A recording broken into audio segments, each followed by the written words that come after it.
ya kabom sulai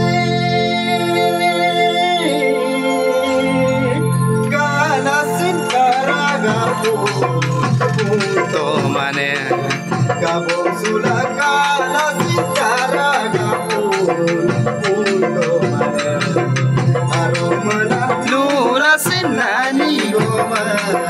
kanto mane angkal kayok asinam